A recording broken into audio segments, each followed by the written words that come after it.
The Perseverance rover headed to Mars, ready to ride a column of fire and smoke on its way to the red planet. And liftoff.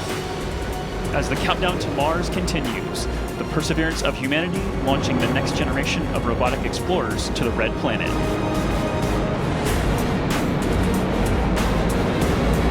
And Atlas TU has gone to closed loop control, standing by for SRB burnout shortly. And we have successful separation of Mars 2020 with the Perseverance rover.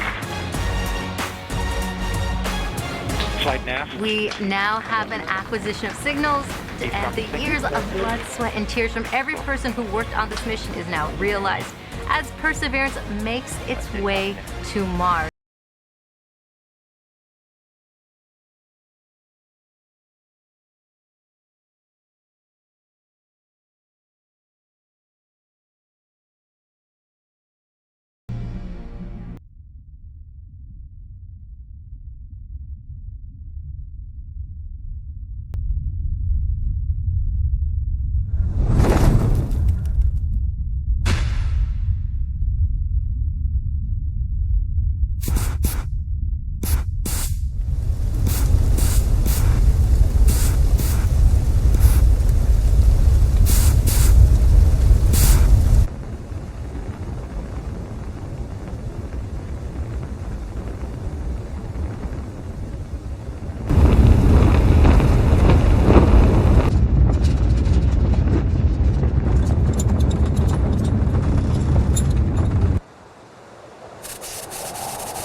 We are starting the straighten up and fly right maneuver, where the spacecraft will jettison the entry balance masses in preparation for parachute deploy and to roll over to give the radar a better look at the ground.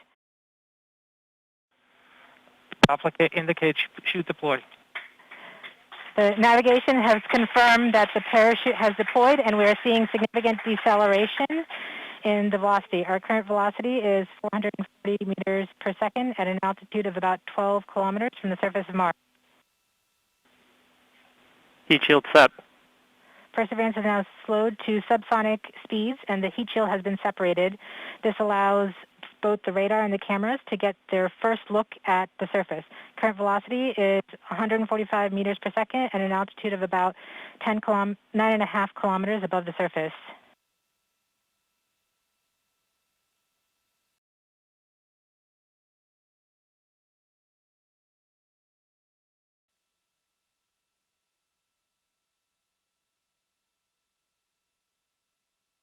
Nav filter converge. Velocity solution 3.3 meters per second.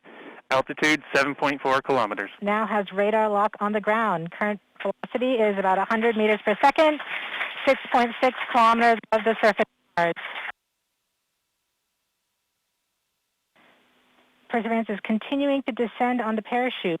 We are coming up on the initialization of terrain relative navigation, and subsequently the priming of the landing engines. Our current velocity is about 90 meters per second at an altitude of 4.2 kilometers.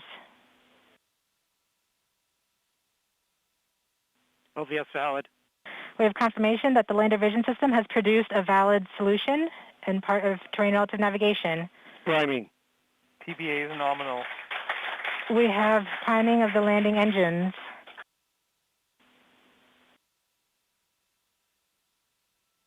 Back shell set. Current velocity is 83 meters per second at about 2.6 kilometers from the surface of Mars. We have confirmation that the back shell has separated. We are currently performing the divert maneuver. Current velocity is about 75 meters per second at an altitude of about a kilometer off the surface of Mars. TRN safety Bravo. We have completed our terrain relative navigation. Current speed is about 30 meters per second, altitude of about 300 meters off the surface of Mars.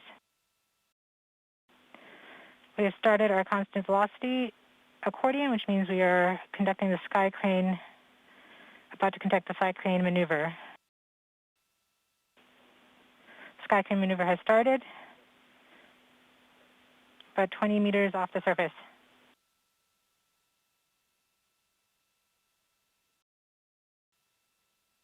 We're getting signals from MRO. Tango Delta. Touchdown confirmed. Perseverance safely on the surface of Mars, ready to begin seeking the signs of past life. We are working on something that is the cleanest we've ever really attempted to send into space. The Perseverance mission has as its central goal astrobiology and also being the first step in Mars sample return. We're going to collect a suite of samples, about 35 samples, that each weigh about 15 grams. And the reason we collect those intact samples is that we are the first mission that's part of Mars sample return, and it's our job to collect the samples intact to be brought back to Earth for further analysis. To better assess the question of, was there life previously on Mars? Inside the belly of the rover sit a number of sample tubes and an entire adaptive caching assembly that is used to help collect these samples. Extraordinarily complex robotic system. And to make it even more complicated, it has to be super clean. We don't want to have these samples come back from Mars and discover life in them, but then realize, oh, that's life that was in the apparatus when we sent it to Mars.